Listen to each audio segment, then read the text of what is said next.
What's up, y'all? It's Mace Blanco on 610 from G's to Millions. I Don't Need Clout, the podcast. Make sure you check us out on IDon'tNeedCloutPodcast.com and all other podcast and streaming platforms. We're on Spotify, YouTube, Apple Podcasts, iHeartRadio, and all other platforms you can listen to podcasts on.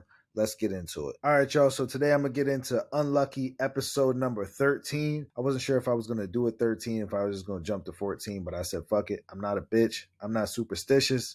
I don't give a fuck anyway. I'm dropping episode 13. It's been one of the most talked about things in the news all week nationwide, and it happened right up the street from me, so I gotta get into it. Today we're talking about Danelo Cavalcante. All right, and most of y'all probably seen this all over the news, all over social media, but Danelo Cavalcante is Spider-Man. He is Peter Parker. All right, and I'm gonna go ahead and show y'all the clip. Look, my man got the lookout for him and everything right here. And boom, Spider-Man up the wall. Danelo Cavalcante escapes prison, and boom, the lookout is the fuck out of there. They had this bull creeping through the woods. They're catching him on Ring cameras. This man got a book bag somehow. They got mad pictures of him now. Damn. I didn't even see all these pictures when they were looking for him. Fuck. I'm not gonna lie. This dude hit them with the Michael Jordan crossover. Or the Allen Iverson crossover. Like,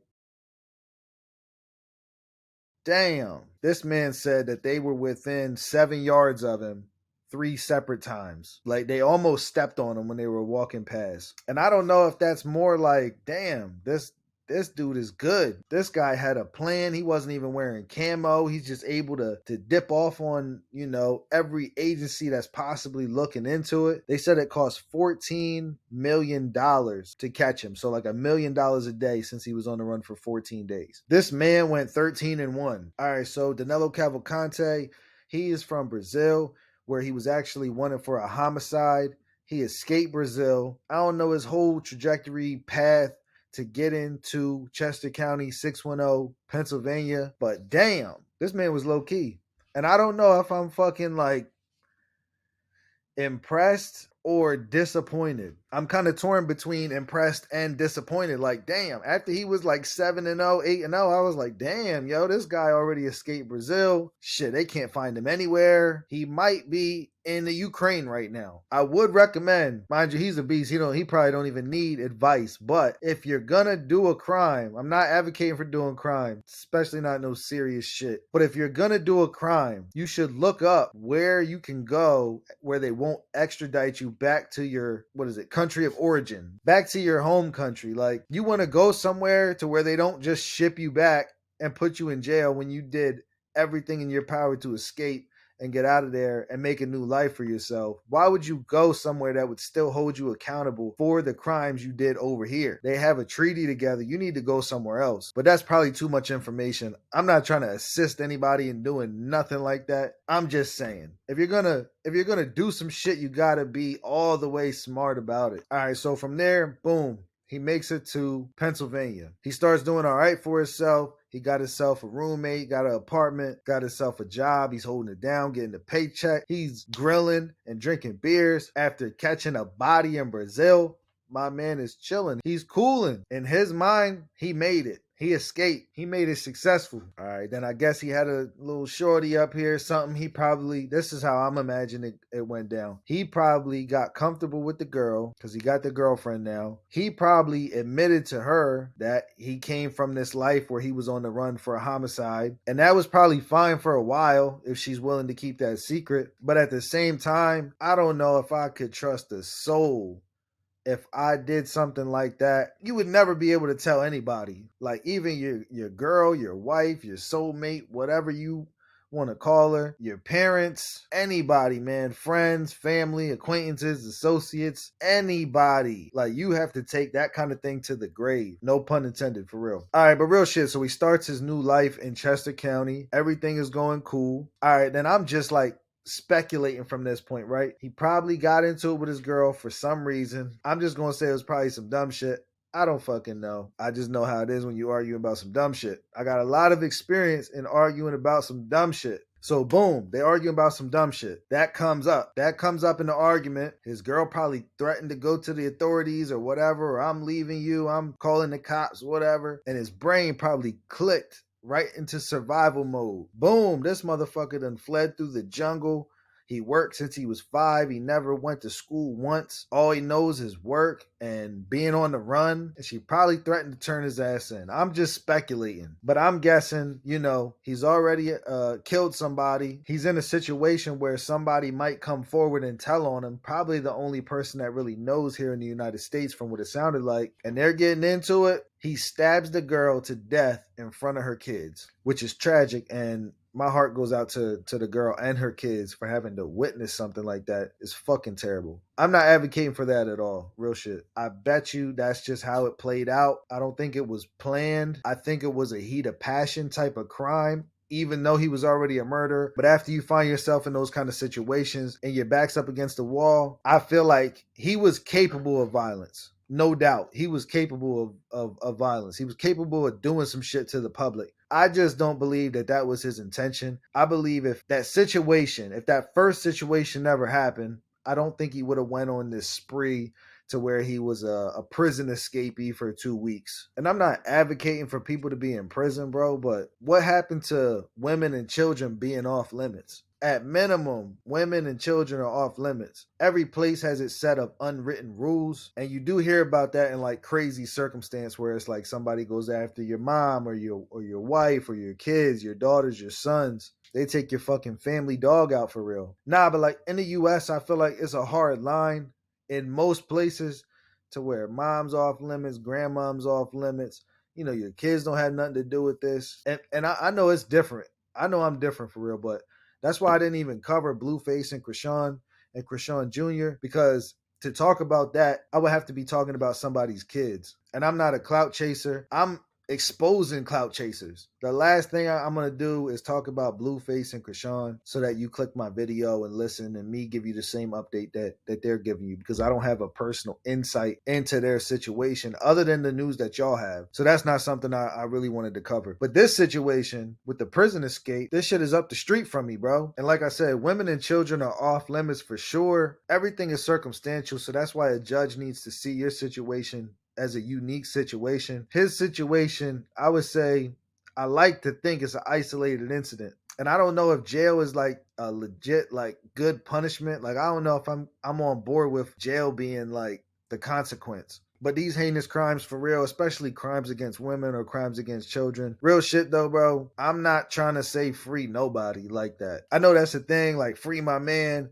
this and that. Like, bro, we all know somebody in jail. Somebody we care about is in jail. We all get 15-minute phone calls or have got those phone calls at some point in our life. And if it's your mom or your brother or your son, your daughter, your cousin, you're going to want them to come home. Most likely. Like, you're going to know a different side of that person that you miss, and you're not going to want them behind bars, even if they did a certain crime. But this shit is different. I'm not talking about no petty theft at the fucking Target. Like, this dude killed a mother. That shit is different, bro. All right, so then we're thinking like, all right, this bull's in prison for life anyway. He was sentenced to life before he escaped. All right, so I'm looking it up. So Pennsylvania, it looks like, does have the death penalty, but they haven't done an execution since 1999. And in 2022, it looks like there was 128 people on death row in Pennsylvania, making it the 7th largest death row in the United States. That's crazy, bro. So they got people on death row that they just had for fucking 20 some years. Like, we gonna kill you one day, bro. You on death row. But they ain't executed nobody since 99. Damn.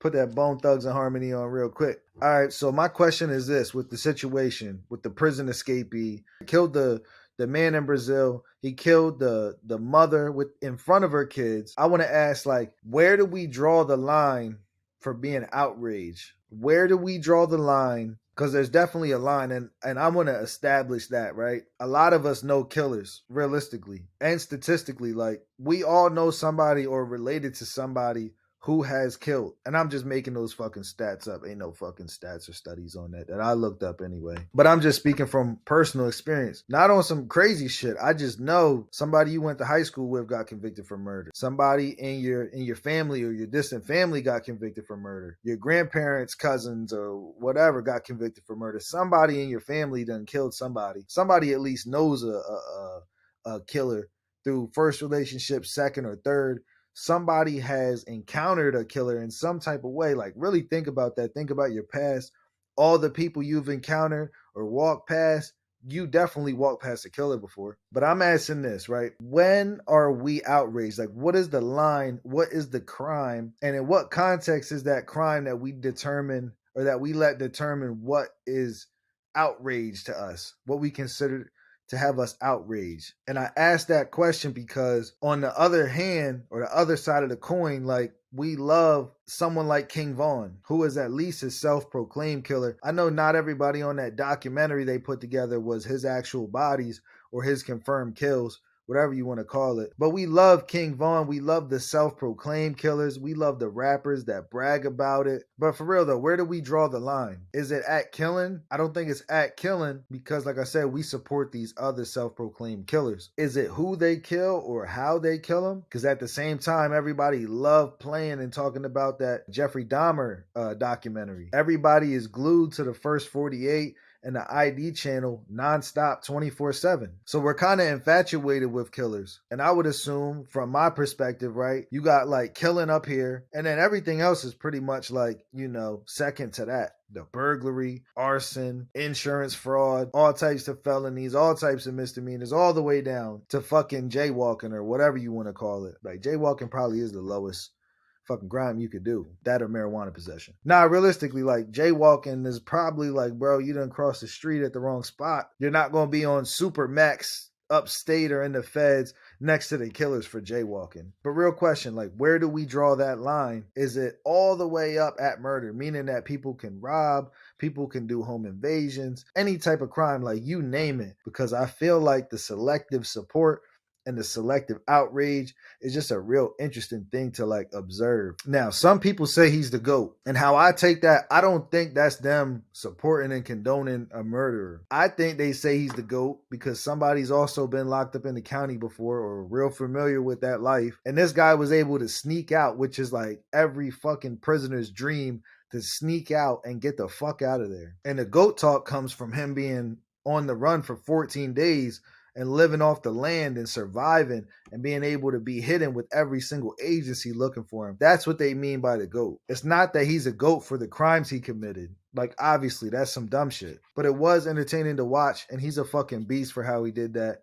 Like I said, I don't support that shit at all, but I do recognize when somebody is skilled in survival. Like, he could have went and won some money on fucking one of them survival shows, Naked and Afraid or some shit. All right, and this is what his roommate said, and this is how I want to let you know or just give you that perspective that you might have encountered a killer before. Real shit. Like, all right, listen to this. This is his old roommate. I had no idea he could do something like this. He like said he was someone super shy, like really quiet.